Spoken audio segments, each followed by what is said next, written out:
Coming to you from the Deep South, this is the Blue Collar Leadership Podcast. High-impact leadership is not reserved for leaders, and it has nothing to do with your position, title, or rank. However, it does have everything to do with your character. It's time to climb to the next level and beyond, personally and professionally. Now, let's start making it happen with your host, Mack Story. Hello, everyone. Thanks for listening to the Blue Collar Leadership Podcast today. We've made it halfway through the 30-part series on my book, Blue Collar Leadership and Culture, the 5 components for building high-performance teams. So today, we're still in the second component of the transformation equation, and that component is buy-in. We talked about buy-in in the last episode, and I told you that story about Mack construction. Again, that's IMMEC. And today we're on chapter 16. Chapter 16 is titled Generate Buy-in. The subtitle is The Key to Overcoming Resistance, which is buy-in. We've been talking about it a little already. So I want to open today's episode talking to you about a quote from Simon Sinek. Simon says, if you think you're too busy to give time and energy to your people, then they're too busy to give time and energy to you. It is a balanced equation. And I agree. And I often tell people, it doesn't cost anything to care about the people. If you're a formal authority leader, it doesn't cost you a single penny to care about the people. But it costs you a whole lot of dollars if you don't. It's going to cost you dollars in safety, in quality, in delivery, in productivity, in turnover, in training. If you don't care about the people are going to know it. And you're going to get the results in your organization or in your department or on your team, depending on what level leader you are, based on how much you care. And again, it doesn't cost you anything to care. But if you don't have a certain level of character, you're not going to care about the people. You're just going to use the people. And I'm not here to talk to people who use the people unless they're trying to get better so they don't use the people. But most of the time, formal authority leaders, managers of people who actually do use and abuse their people, they don't want to hear nothing I have to say. And the reason is they don't value what I have to say. If they did, they wouldn't be using and abusing the people. But occasionally, some of those folks get a little spark or a little taste, or they introduced to something they've never heard of, or someone provokes some thought in them and they start trying to get better. Some of them people actually do become high-impact leaders. So you never know. So generating buy-in is the key to overcoming resistance. It's common sense, but it's not common practice on how you go about doing it. Talked a little bit about that last time, about earning buy-in or demanding buy-in. You're not going to demand buy-in. You may demand compliance, but you're not going to demand buy-in. If you demand buy-in and you think you've got buy-in, what you've got is compliance. But when you truly have authentic buy-in, you've got commitment. Completely different level of buy-in, because compliance really is not buy-in. People are doing what they have to do to work there. That's not buy-in. So how do you generate buy-in? It's really simple. And I just touched on it. You involve the people. No involvement, no commitment. You may have compliance, but you're not going to have commitment.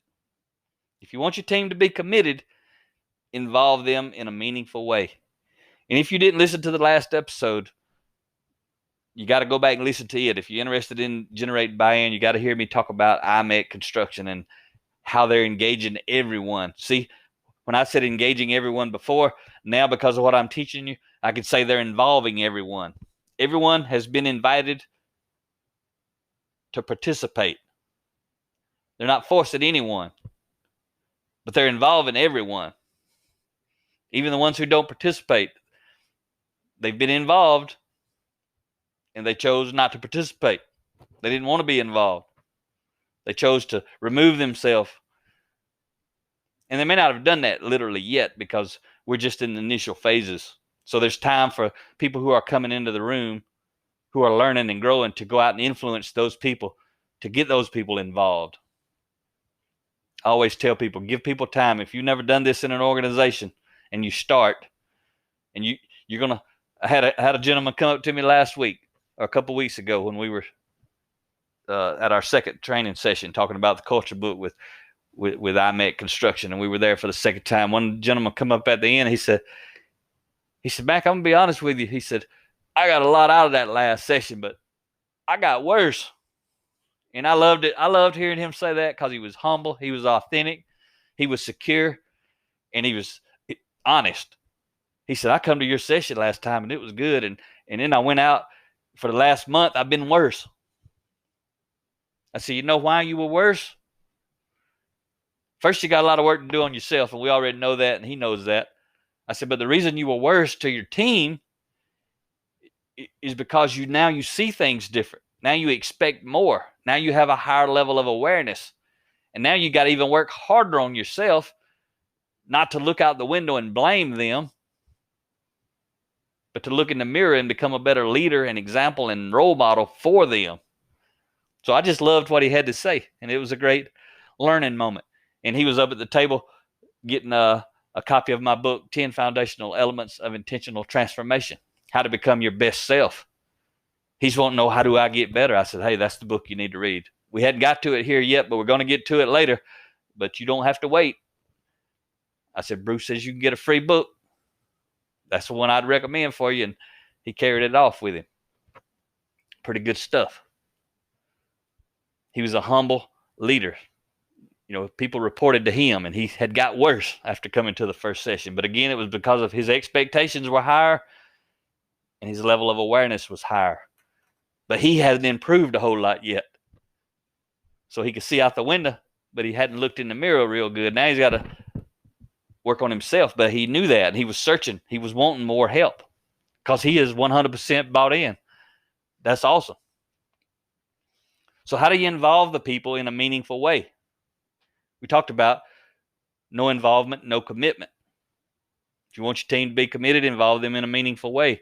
How do you involve the people in a meaningful way? You communicate with them. Not one-way communication that managers prefer, and I'm talking about managers of people, but rather two-way communication that high-impact leaders prefer. See, managers of people, they want one-way communication. They want to tell people what to do, and they want them to go do it. That's not leadership at a high level. Maybe the lowest level of leadership is position, which is authority, but I call that management of people. They don't want feedback. They don't want opinions. They want people to do what they say. They don't want people asking questions. They want people to listen to what I tell you to do and go do it. People parent like that too. Remember, this stuff applies at home just as much as it does at work. But high impact leaders, they want two-way communication because they know that leads to involvement. That generates buy-in. High-impact leaders take responsibility for accomplishing the mission. So they need involvement. And they need buy-in. Managers of people, when they don't accomplish the mission, they blame the people or the process or something else, something besides them. That's another character trait of managers of people. They blame everyone else for whatever's going wrong and don't accept responsibility. So high impact leaders know one of the most effective two-way communication tools is a thought-provoking question. A thought-provoking question. That's one way high impact leaders facilitate two-way communication. They ask a thought-provoking question. As soon as I ask you a question, I'm transferring influence to you. I'm transferring responsibility to you. And when you answer that question, you get to influence me. So that means I'm transferring leadership to you when I ask you a question. I'm helping you grow and develop as a leader. I'm starting to learn how you think. You're starting to learn how I think. And I always tell leaders, I talk about it and teach it in my book, Blue Collar Leadership and Supervision, Unleash Your Team's Potential. One of the chapters in there is about leading with questions. And high impact leaders lead with questions instead of directions. This is why they want to facilitate two-way communication. You can do it with your children. Again, these are principles. They apply at home and at work, like I said a minute ago. Andrew Sobel made this observation. He said, telling creates resistance. Asking creates relationships. And then I say, resistance leads to more disengagement. Relationships lead to more engagement. So if you want more disengagement, more resistance, tell everybody how to do everything. Tell everybody how to transform the culture. Tell everybody they're going to participate. But if you want less resistance, you want buy-in, you want commitment, you want involvement, you start asking questions. Ask the people, what do they want to do? Like I was saying before, once we're done with IBEC construction, teaching on the book Blue Collar Leadership and Culture, I'm not going to tell them what to do. They will have learned a lot in these. It'll be 7 months by the time we start the next book. We will have 7 months under our belt, 7 2-hour sessions over 7 months. And they will have read a lot and learned a lot, thought a lot. And so I'll recommend the 4 books I mentioned before. And if they don't pick them, that's fine, but they probably will because it's logical. It'll be one of those. But I'm not telling them which one. I'm like asking them, which one of these would you like to do? Because they're bought in, want to do the one they want to do. If they want to do one and I do another one, they're not bought in. So I'm already got a little bit of resistance. Even though they're hungry and on board, it'd be better to go with what do they want. Because that's going to create more buy-in, more involvement, more commitment. That's what high impact leaders do. So telling or giving directions, again, is one-way communication. Managers of people love it. Managers of their children, parents who manage their children instead of lead their children, they love one-way communication because it's fast, but it's also inefficient. And when you're talking about high impact leaders, formal authority people, they don't do it in the workplace. Managers of people in the workplace, again, they love it. They love telling and giving directions. But when it comes to building a high impact culture, those managers of people are inefficient. And the majority of them will be ineffective. They can't do it. Why? Because it creates resistance. And resistant people don't move very fast if they move at all. That's why it's called resistance. My background's lean manufacturing, leading people through change, process improvement, cultural transformation, organizational change, all that sort of stuff. If people were resistant when I was leading this, nothing would happen. I'd be called a bad consultant and I would never get to go back. But I was able to generate buy-in. And see, that's one place I learned. For those of you that haven't heard me talk about it, from 2005 to 2012, I logged over 11,000 hours walking in on Monday, getting a group of people, 6 to 10 people. Most of the time I didn't know them. A lot of times they didn't know each other. And by Friday we had to learn how to improve a process, learn about the process, evaluate the process, change the process, validate a new process after we put it in place. Had to do all that in a week. So a lot of the stuff that I'm teaching you in all my books, one reason a lot of people tell me, man, when I read your books, I highlight everything. And that's because I got the gold in there. And I learned it week after week after week with a whole new team of people. I didn't get months and years to generate buy-in. I got a week. And I didn't really get a week because we had a lot of work to do. when I would go into these organizations on Monday, I had to have buy-in by the end of the day on Monday with my new team that I didn't know most of the time, who didn't like change, who maybe didn't like consultants, who maybe don't like their boss, and a lot of times who don't like each other. And I got to do all the stuff I'm teaching you to do relative to cultural transformation, that sort of stuff. I've got to do it like in a day. And then I got to lead these people through doing it when we go out into the facility, into the manufacturing plant, and start interacting on Tuesday with the people who are working in the area that we're going to be changing. I've got to have my brand new shiny team ready to work effectively with these people and generate buy-in from them as well. That's why I do what we talked about, the first component of transformation. When I lead these teams, first 4 hours on Monday is about leadership development, personal growth, specifically blended with some leadership development. I would do exactly what I'm teaching you in this book on culture transformation, the transformation equation. I would literally do that in a week. These are principles. They apply to everything. It's how I was effective as a lean manufacturing consultant. What I'm teaching you is powerful. If you want to be a highly effective leader and leader of people and manager of things and processes, the stuff I'm teaching you, if you learn it and you learn the principle and you learn how to apply it everywhere, you're going to slay the dragon. You're going to climb the corporate ladder if you want to. You're going to be offered positions. You take them if you want them. If you don't worry about it. Just be highly effective where you're at. You're going to be offered raises and promotions and all that kind of stuff if you learn the stuff that I'm teaching in these books. And you can generate buy-in with people. Asking questions leads to two-way communication, which leads to connection. See, managers of people, they care less about connecting with people. They're the ones you see out, they come, they walk past you, and they walk back past you. They ain't even acknowledged you're there.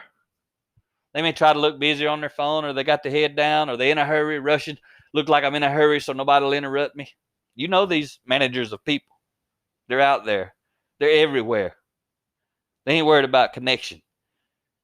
They're speaking to you. It's about one-way communication so they can transfer information. One-way communication is about sharing information. Two-way communication, which high-impact leaders value, is about more than information. They'll share some information, obviously. That's a key component. But two-way communication in high-impact leadership is also about connection, connecting with the people.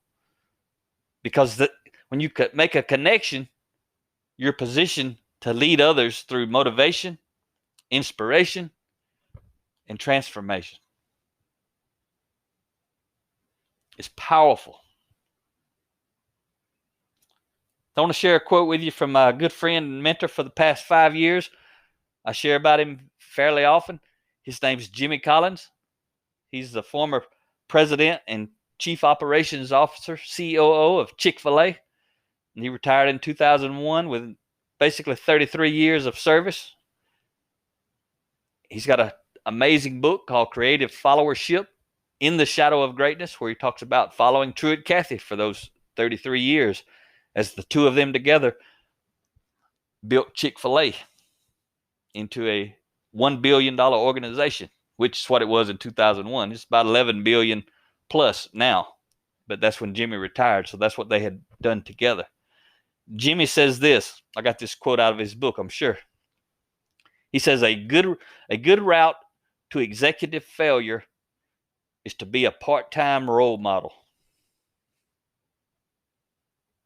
Think of that. That's what Jimmy's saying as the number 2 guy underneath Truett Cathy who built Chick-fil-A. He says a good route to executive failure is to be a part-time role model. I can see and hear Jimmy telling young leaders that very statement, talking to them, mentoring them, sharing his thoughts with them as he grew and molded the type of high-impact leaders that created Chick-fil-A into the amazing company it is today. A good route to executive failure is to be a part-time role model. The reason I put that quote in there and I'm sharing it with you today is because a part-time role model doesn't generate buy-in. Because being part-time role model means you're two-faced. You may buy into something when the leader's in the room, but when the leader walks out of the room, you don't buy into it. When you think the leader's watching or the leader's going to find out, you buy into it. But when you think they're not going to find out or they're not going to know, you don't worry about it. It's kind of like relative to safety. If you're the leader, if you're a supervisor, and you got your glasses on all the time, your PPE, whatever that may be, safety glasses, earplugs, any kind of PPE that you may wear in your work environment, you're a supervisor and you're making sure you're the role model. You've always got it squared away all the time. You're a full-time role model. But if you're out there talking to your crew or your team and you got your safety glasses slid up on your head and you're talking to them and you notice there comes your boss and you slide your safety glasses down, that's a part-time role model. And you're a bad role model for your team if you're doing that.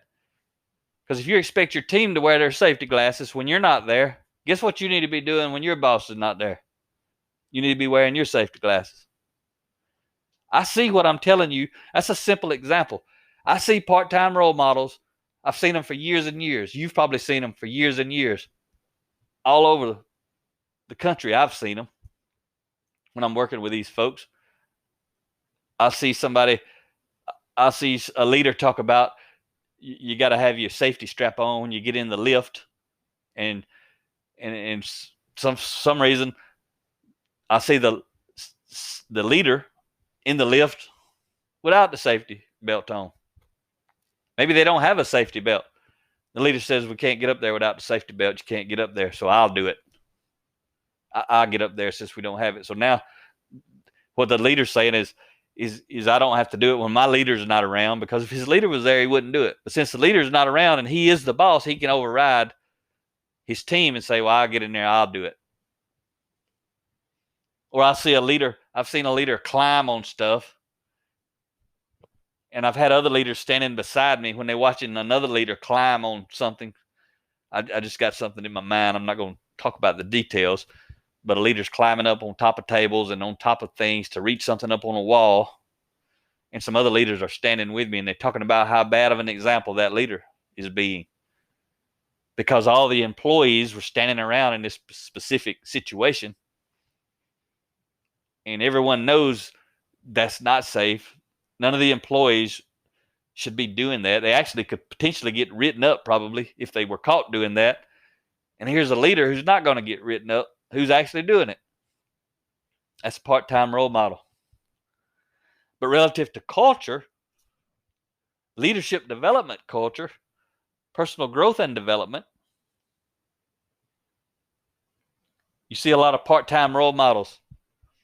They'll come, like I mentioned at IMEC, and I'm not saying this about the people at IMEC. It could be anywhere. We speak at a lot of other companies, but I'm saying anywhere that people are allowed to volunteer to come to the type training we do. The reason I said IMEC, because we're doing it right now. It's just fresh on my mind. We were there as I record this. We were there just a few days ago, and I shared about them with you last time. But everybody's volunteer in the room.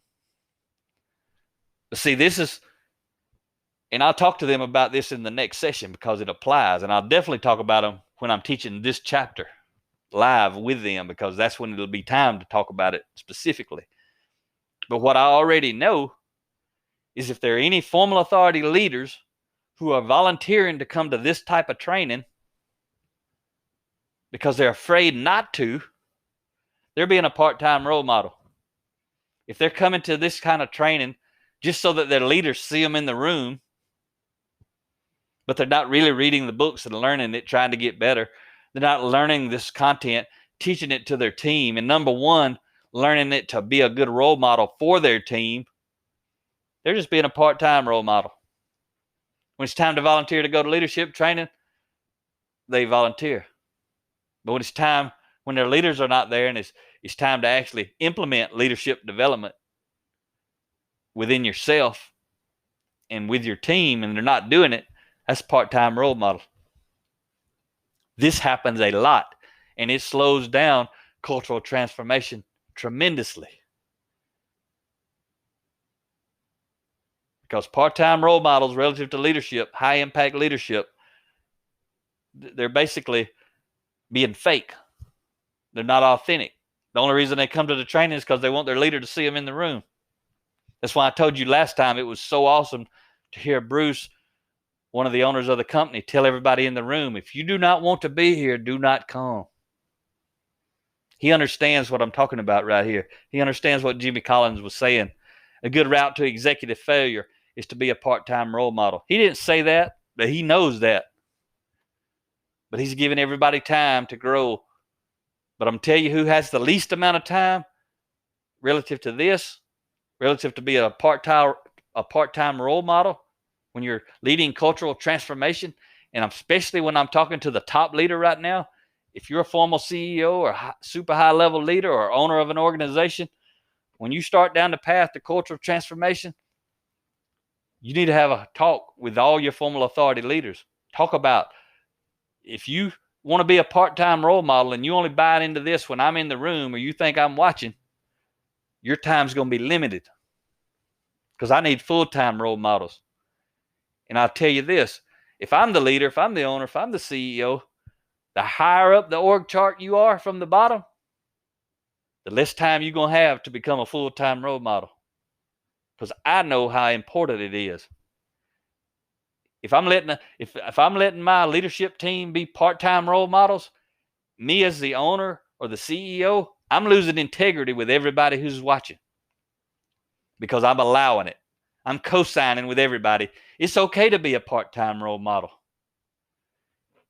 And if you in Mack Story's organization, there ain't going to be no part-time role model up the top for very long. You don't have to be perfect, but you got to be authentic. You got to be sincere, and you better be engaged, because there's a mass of people watching us. And I don't care if you're perfect. I don't care if you got 1,000,000 miles to travel to where you want to be. But you better be authentic. You better be in the room because you want to be in the room. You better be growing and learning and developing yourself because you want to grow and develop yourself, because you want to get better, and you want to be a good role model for all the people who are watching. If you're a formal authority leader on my team and you can't be that person, I'm going to love you, but I'm going to miss you. But again, I'm not going to make that choice on day one. I'm going to give you time.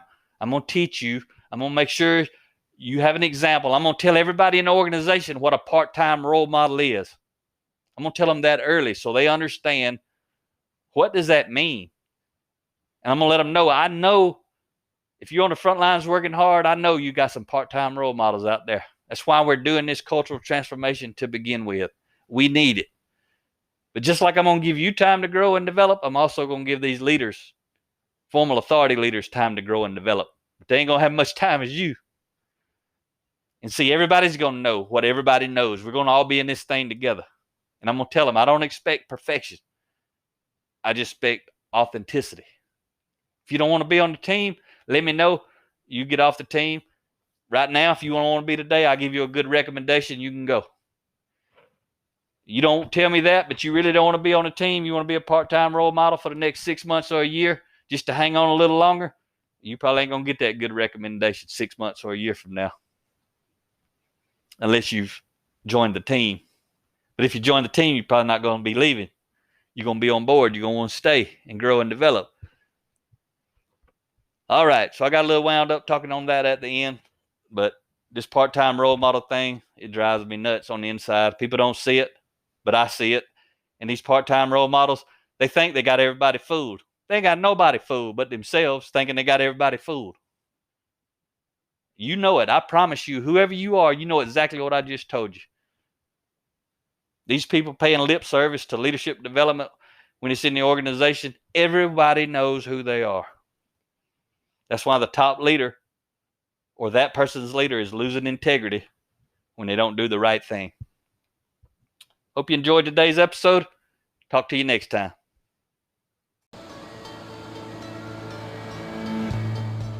Make it happen or someone else will. It might as well be you. Are you serious about taking your career and your life to the next level and beyond?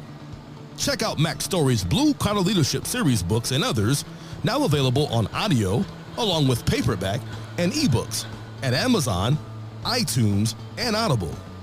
Please visit bluecollarleadership.com to learn about Mack's books, programs, special offers, certifications, and more. Thank you for listening to the Blue Collar Leadership Podcast.